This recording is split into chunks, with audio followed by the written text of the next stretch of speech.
Hello everyone and welcome back to Lucky Loaders 15, where I'll be giving you two of my best tips for tomorrow's racing.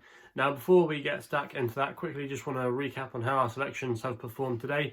In the end, it's been a bit of a mixed bag for us today from our 7 selections. We've only had the one winner at the time of recording, as we do actually have one other selection which runs at Wolverhampton this evening, so hopefully he can do the business, and if he does, it means we would have just come out on top with a profitable day. But the winner we've had at this stage, whilst I'm recording this video, came at Newcastle with She's a Supermac for Ian Jardine. She finally got her nose in front for a change after a couple of hard luck cases on her last 2 outings, so she got her deserved win today and she did the job really well, and I think she's definitely a mare to watch. I did say on Twitter maybe she could be a left field selection to take a chance in the mares chase at the Cheltenham Festival, you know, because after that performance today, she's surely got to be nearly rated 140.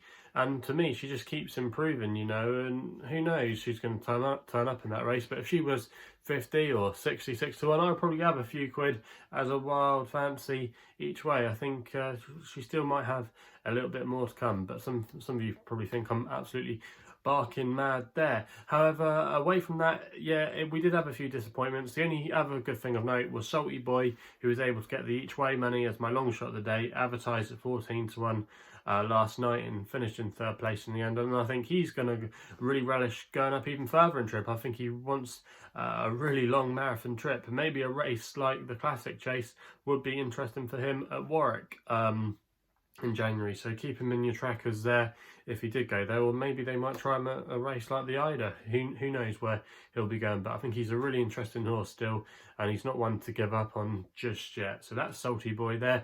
The disappointments of the day, yes, Scottish Accent got beat. He was the next best at Newcastle, ran well for a long way, and I thought turning into the home straight we might just have it, but he just got outstayed by a 40 to 1 shot in the end. Absolute typical of that, but you couldn't grab him. He ran his race, you know, and just in the end it wasn't good enough on the day. Drumcliff at Ascot wasn't good enough to get involved. Same for Ari de Verci. So yeah, a couple of disappointing efforts there, and also as well the nap of the day, Our Power.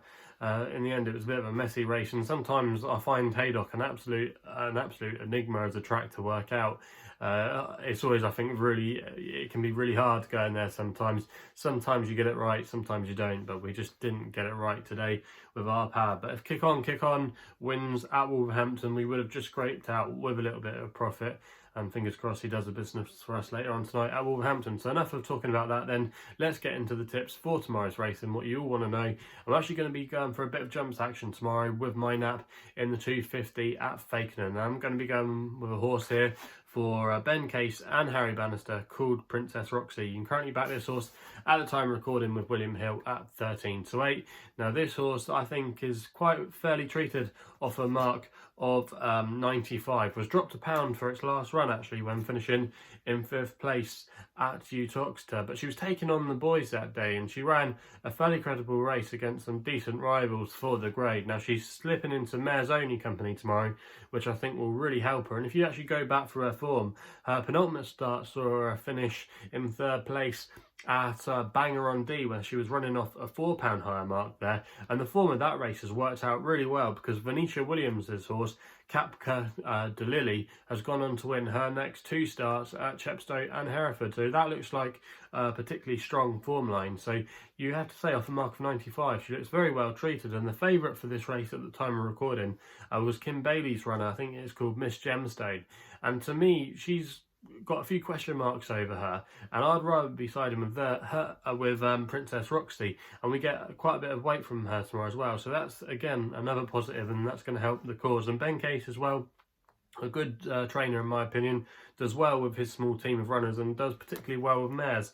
And I just think this horse now is down to a really competitive mark, apart from the Kim Bailey horse, which I'm not really that worried about. I think Princess Roxy should be winning this race, at least looking at the form and facts. Obviously, it doesn't always quite go according to plan, but I think Princess Roxy can get the job done for us there, and that's going to be my nap of the day. We then have one other tip tomorrow, which runs on the fibre stand at Southwell, and that's going to be the next best. This might possibly make a nice double tomorrow, and again, you can back this horse at the current time of recording with William Hill, and this is Spring Romance here for Laura Pearson, claiming a handy £7 off the horse's back, and she's riding for Mick Appleby. Now, she's been making headlines recently. She's been riding so many winners. She's had 7 winners in the last 2 weeks, and on Thursday she was actually operating, I think it was at a 44% strike rate, because she rode the Yorkshire Pierlot to victory for Phil Macon. But she's been doing really well of late. She had a double as well early as well in the week at Kempton, so she's definitely a jockey in form. And this horse, Spring Romance,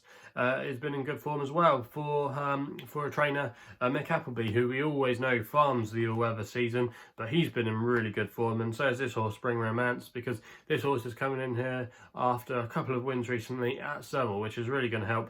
We're seen winning a few days ago at Southwell really comprehensively with Holly Doyle on board. Now, that race was a Class 6, and this horse will be stepping up in grade tomorrow to a Class 5.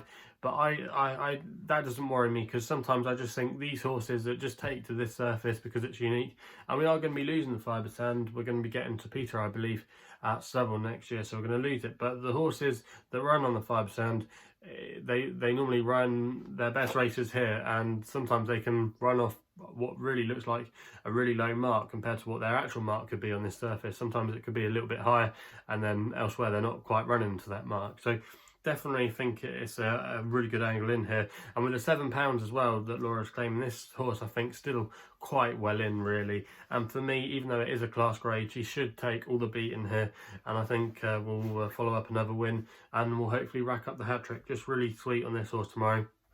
Again, nothing else is particularly worrying me. Maybe Mike Murphy's horses could be the danger. I know the other horse of Richard Hughes and Nosy Parker could be of interest, but got a question mark over the surface if it will like it, whereas this horse is solid and reliable, and I think if replicates their performance last time out, they'll take all the beating. So yeah, not 2 original selections tomorrow, but I think both of them are really solid cases and have strong form claims. So yeah, quickly recap them. In the 250 at Fakenham, Princess Roxy it is. That's going to be 13-8, win only bet. And then in the 415 at Southwell, we go with the next best, and that's Spring Romance, 15-8, win only bet there for Laura Pearson and Mick Appleby. So if you haven't done so already, make sure you hit the thumbs up button if you're enjoying these videos, and remember to subscribe here to my YouTube channel at Lucky Loaders 15 if you haven't done so already. Also as well, if you want to follow me on Twitter, that's the best place to do so on social media. My handle is at Lucky Loader 15, and if you want to know a little bit more about myself, check out my portfolio, my work, my website address. There's a link to it in the description box below. It's www.chrisloaderracing.co.uk. So please game responsibly. Hopefully we can have some winners there tomorrow, and we'll be seeing you soon.